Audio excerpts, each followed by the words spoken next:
बे समाव रादाबखौ फरायदों आं सन्दना इस्लारि। तामुलपुर इउएन एकाडेमि फरायसालिनिफ्राय जेडब्लिउ एडभान्सआव उथ्रिसारनो हानाय राइदाव बसुमतारीखौ दिनै फरायसालिनिफ्राय बरायदों।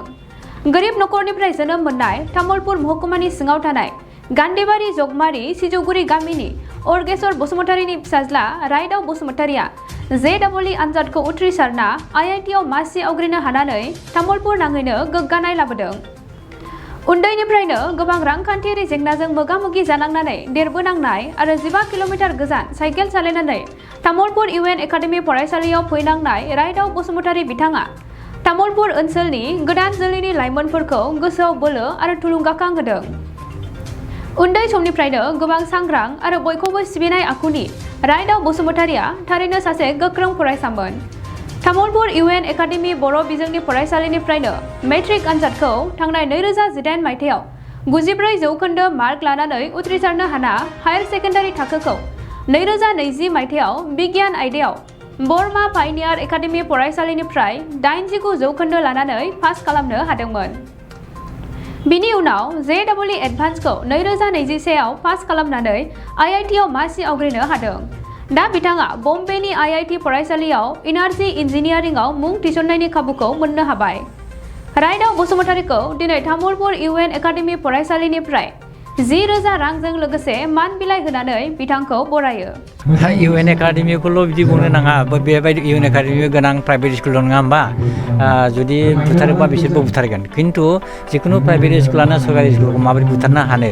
बिथांमोना दाबो जथेस्थ' जोंनिख्रुइ एनरलमेन्ट मोनो, बाराद्राय सात्र साथ्रि मोनो, जोंनो बारा मोनबावासो।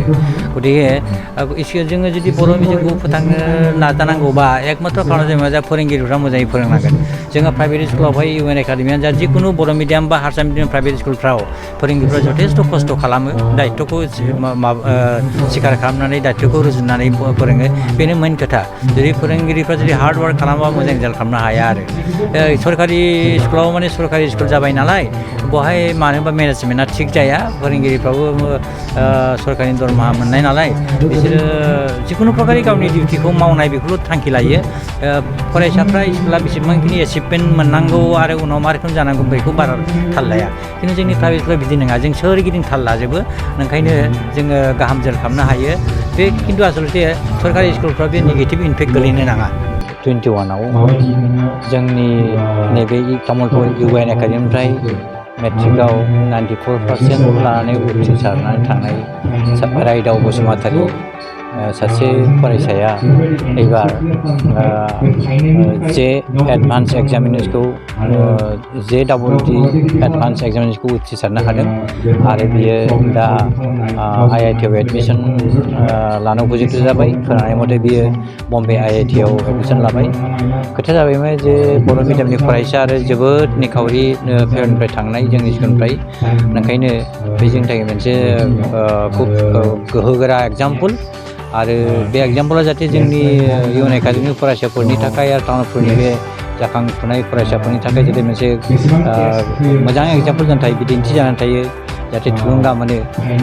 आरो बिथाङाबो जाहाथे उनावहाय मोजाङै आरो गावनि जिउखौ आरो मोजाङै दावगानो हायो, बानायनो हायो,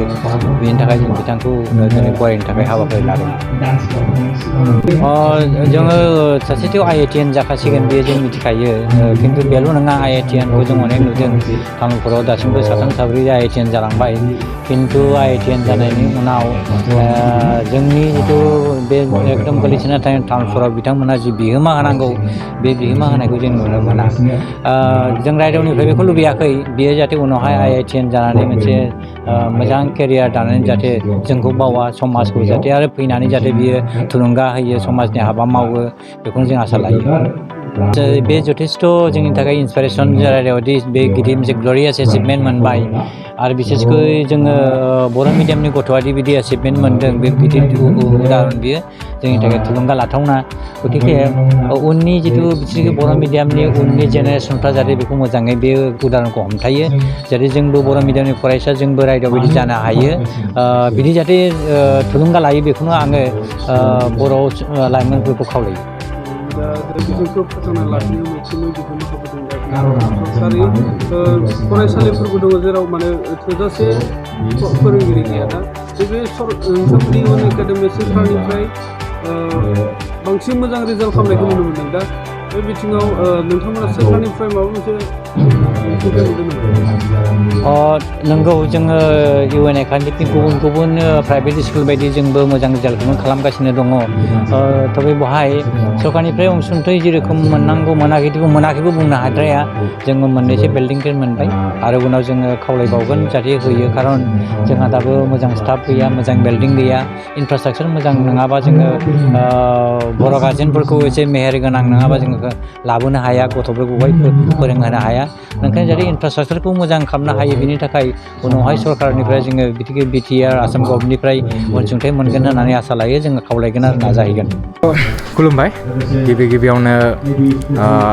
बे चेनेलनि थ्रुयै आंखौ बुंनो खाबु होनायनि थाखाय आं साबायखर बावहरबाय स' या आं इउएन एकाडेमि तामुलपुरनिफ्रायनो थाखो 1निफ्राय थाखो 10सिम बेयाव फरायदोंमोन आरो फैयै दिनै देग्लाय 2021 मायथाइनि JEE एडभान्स जि इन्जिनियारिं एन्ट्रेन्स जाय एन्ट्रेन्सखौ पास खालामोबा नोङो हादोरनि टप कलेजाव एडमिसन मोननो हायो स' बेखौ आं क्वालिफाइ खालामदों आरो बेयाव आंनि फार्स्ट जि गावखौ इमप्रुभ खालामनाय बेयो बे फरायसालिनिफ्राय जादों होननानै आं बुंखानांगोन मानो होनबा आं फैयै जेब्ला थाखो 1निफ्राय फराय थाखो 9 मोनफैदोंमोन अब्ला सारमोना आंखौ आंनि बुजि बेखौ लानानै सावरायनानै बा आंखौ आरोबाव मोजां बुजिहोनो ट्राइ खालामोन अबभियासलि स' देन आङो फैयै गावनि लुबैनायजों जे आङो मोजां कलेजाव एडमिसन लानांगोन जे थाखो 11-12नि उनाव बेखौ साननानै आङो बिदिनो गोबां बायदिसिना अनलाइन प्रग्रामफोर जइन जानानैबो फरायदोंमोन जेरैबायदि बे प्रग्रामाव आं JEE मेननि मार्कजों जइन जानो हायोमोन स' आंनि मेननि मार्कआ मोजांखाय आङो बेयावबो जइन जानो मोन्दोंमोन स' आंनि जार्निया बेबो मोनसे आरो नेक्स्ट आङो सुपार 30 इन्स्टिटिउसनावबो थांदोंमोन JEE मेननि उनाव आरो बेवहायबो आं जोंनि कारिकुलामखौ फल' खालामहैदोंमन जे जोंहा ओजों क्लासनि आवाराबो गोबां जायोमोन आरो गावनि थाखाय सेल्फ स्टाडि खालामनायनि थाखाय गोबां सुबिदा दंमोन ओजों स' बेवहाय आङो गोबां जाखिनि टिचारफोरनि बुंनाय बेफोरखौ मानिनानै फरायदोंमोन आरो बेनिफ्राय जोङो कर'नानि टाइमाव न'आव फैफिननो गोनां जादोंमोन स' JEE एडभान्सनि सिगाङाव मास मोनथामसो न'आव आरो स्पेन्ड जादोंमोन स' बेवहायबो आं गोबां टेस्टफोर होनायनि गेजेरजों आं आंनि जिखिनि इमप्रुभ खालामबावनांगौ बेखौ आं इमप्रुभ खालामदोंमन आरो ओंखारबोनो हायो बे आंनि माइन्डआव थाखाबाय एन्ड नेक्स्ट ओजों जिहेतु आं इन्डियानि टप इन्स्टिटिउसनाव एडमिसन लानो हादों आरो बेवहाय जे जों मोनथिखागौ जे गोबां एक्सप'जार जों मोनो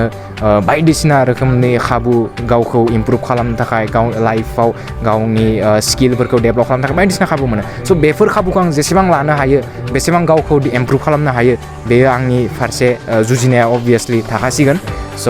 या फाइनेलि जोबथारनायाव जिहेतु सासे जोंनिफ्राय मोजां सासे सुबुं जानानै ओंखारबोनानै समाजाव माबा मोनसे बेसेन गोनां खामानिफोर मावहैनो हायो बेनो आंनि थांखि जानाय गोदान जोलैनि फरायसाफोर या स' फैबाय थानाय फरायसाफोरा जायफोरा 11-12आव फरायगासिनो दं बा 9-10आव फरायगासिनो दं बिसोरनि थाखाय जे फार्स्ट थिंआ जाबाय जे नों बेफोरबायदि एचिभ खालामनांगौबा खामानि मावनांगौआ इम्परटेन्टखा बेनिफ्राय रावबो बारग'नो हाखाया स' खस्थ' खालामनायाथ' फार्स्ट थिं देन नोङो गाव क्लियार जानांगोन जे नों मानो मोनसे बुस्थुखौ होसोगासिनो जे नोंनि रिजोना मा बेयाव नोङो गावनि सायाव क्लियार जानांगोन आरो गावनि थाखायनो नोङो फरायनांगोन आरो गावनि थाखाय गावखौ लाइफनि थाखाय इमप्रुभ खालामनो थाखाय नाजानांगोन आरो बे इमप्रुभ खालामनाया फैगोन जेब्ला नोङो